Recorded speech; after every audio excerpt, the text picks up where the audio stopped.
For this ISSNAF story, I'm with Professor Napoleone Ferrara, Distinguished Professor of Pathology at University of California, San Diego.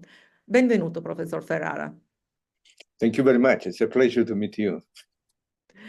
So you're a member of both the National Academy of Sciences and National Academy of Medicine, and the recipient, among others, of the Lasker Award, which is given, and I cite, to the living person considered to have made the greatest contribution to medical science for your discovery of a vascular growth factor and the development of an effective therapy. So please do tell us about the discoveries. Well, the discovery is very complicated story. I started working on this field when I was a postdoc at UCSF. I did actually, I left Catania actually in the, late in 1982. I started my postdoctoral fellowship in 1983 at the Reproductive Endocrinology Center.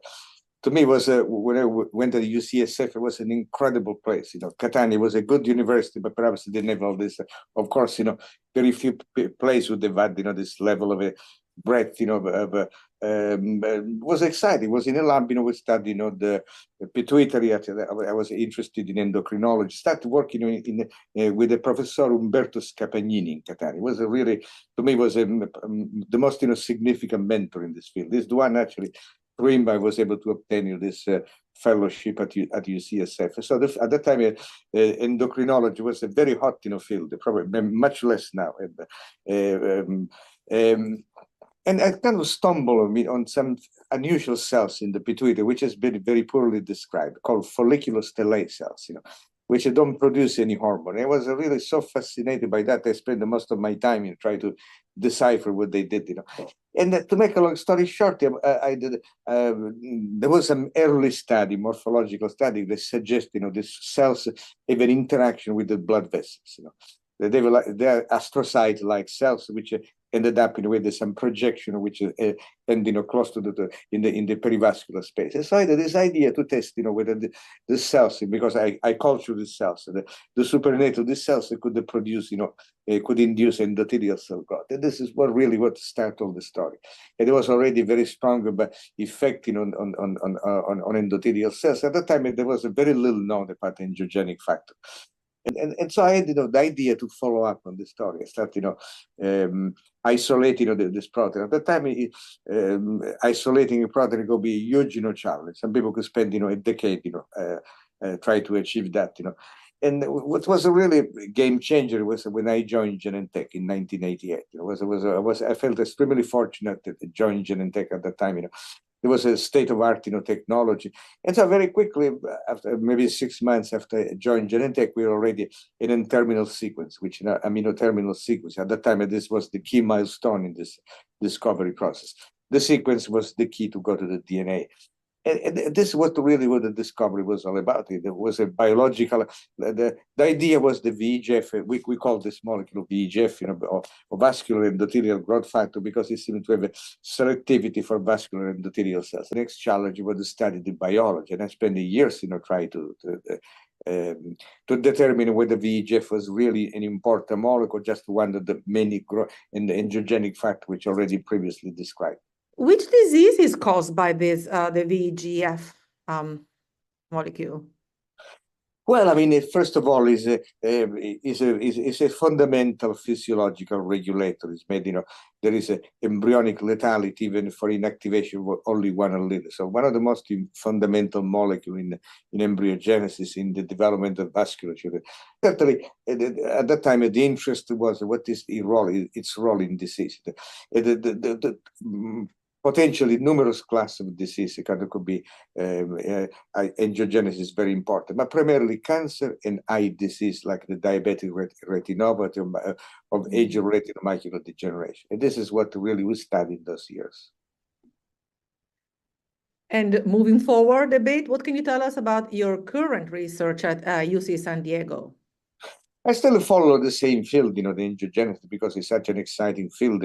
I follow some specific aspect and try to develop, novel VEGF inhibitors, because the VEGF inhibitor that, an enormous impact, especially in the eye, especially in this eye disease. It became like the gold standard, the standard of care in macular degeneration, in diabetic retinopathy, et cetera, et cetera. So but the challenge is that you have to inject intravitreal to patient, which is a very, to many patients is uncomfortable. It reduces the compliance of patients. And so we thought, making a VEGF inhibitor, which is longer duration in the eye, could really improve the outcome with patient. And so we designed in our lab a molecule which have a longer duration in the eye. Actually, I'm very delighted to say that one of our molecule now is at the clinical stage. We've been able to make a therapy out of that early stage, based on the work done at UC San Diego, which has been out licensed to a company which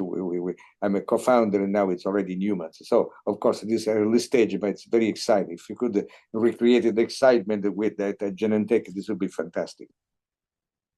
Oh, that's fantastic.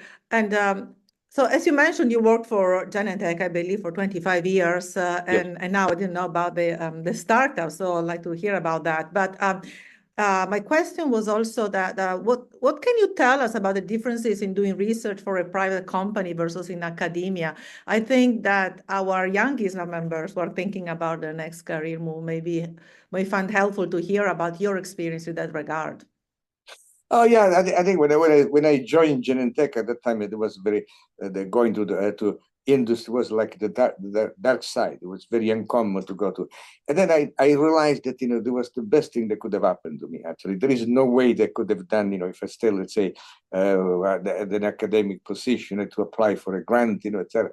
Probably people would have laughed on my faces. I think that I discovered the most important growth factor. They would think that probably need to take medication after saying that. There are so many people at Harvard, etc. And instead at Genentech, I was able to build, this field, give surprising. I found much more freedom in an industry like Genentech than I could have had in academia, with the constraint of grants, etc. Genentech was a very unique place. They hired me not to work on angiogenesis, but to work actually. I told you the background in reproductive endocrinology. They will try to develop a hormone called relaxin. The idea that this hormone could make, reduce the C-section rate because it could induce cervical rightening. It turned out to be an incorrect idea, because this effect here in rodents, not in humans. And then I had the opportunity to spend some of my time on my favorite project, which you can easily imagine was this vascular endothelial growth factor, to finish the isolation, etc. So from this point of view, my stage at Genentech was wonderful. Nothing is perfect. Academia, I must say that there is a many problem in academia. I think probably, but I've been able. It's not the same thing. It's not the same opportunity to purely science-driven work. There is lots of politics. There is the constraint of grants. I'm in a cancer center, which is really probably the focus is different. Is artificial intelligence having an impact in your field, and if so, how? Well, it's everywhere now. Sometimes I think we live, there is so many aspects that the AI can cover: diagnosis, prediction, etc. But maybe at this point there is a little bit of hype about this field that only time will tell the full extent of what can be done. But certainly, what we've seen so far is that an extremely important area. Nobody can ignore that. Actually, design molecule, diagnostic, machine learning, etc., etc. So there is such a broad, spectrum of possibility I'm not an expert in this area, but I appreciate how important it is. So you mentioned you studied in Catania. Did you also grow up there? Tell us about your journey from growing up in Italy to the States.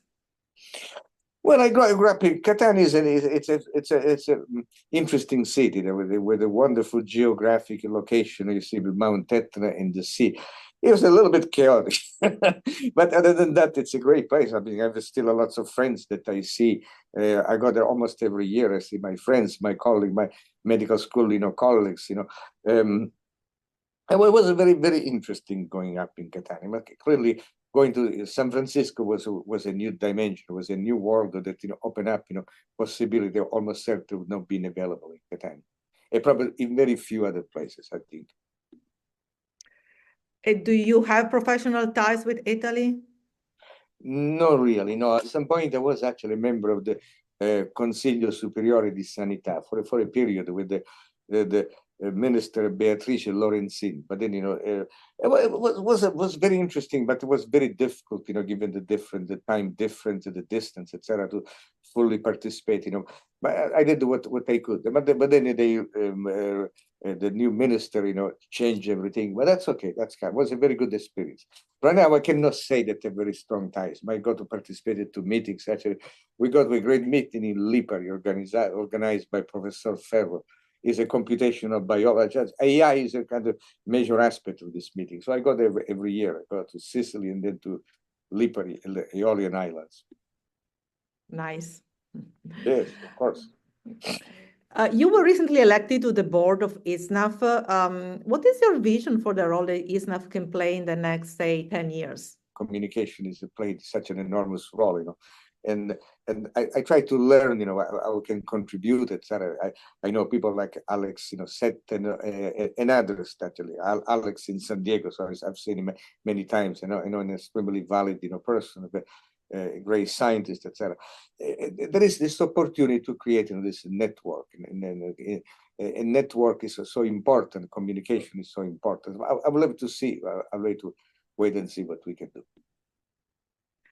And as always, let's conclude with a piece of advice for our youngest members.